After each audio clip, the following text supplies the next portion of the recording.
Last weekend, I was preaching in a small church in northeast Kansas, and I was sharing with them that the word revival is practically overused.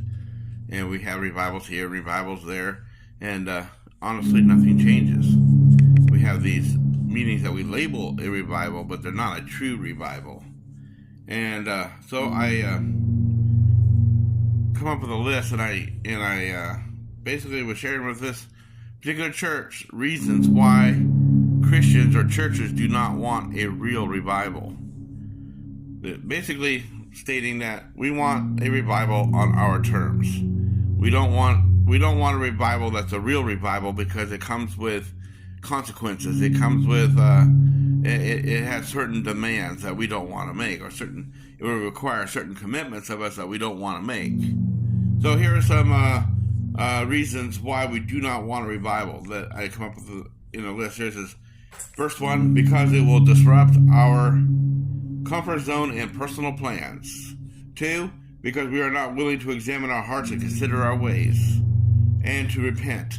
If a man has repented, he will turn from his sins, but if he has not turned from his sins, he has not repented.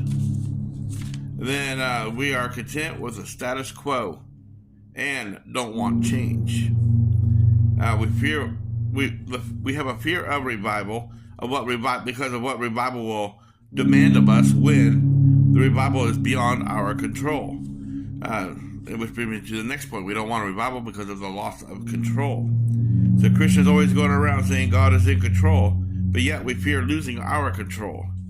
God is only in control when it personally benefits us, but never when it crosses our personal boundaries. We don't want revival because of our selfishness, and because of our selfish and self-serving priorities, ambitions, and worldly pursuits, rather than getting right with God. And because revival will require time commitments that we don't want to make, the fear of hidden sins being exposed. We don't want our true revival because we don't love God. We love ourselves more than we love God.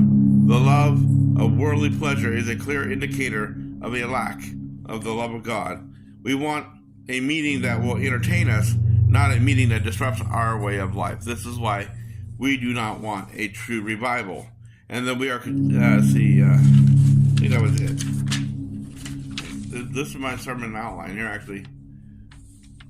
And so our contentment with the status quo reveals a lack of spiritual hunger.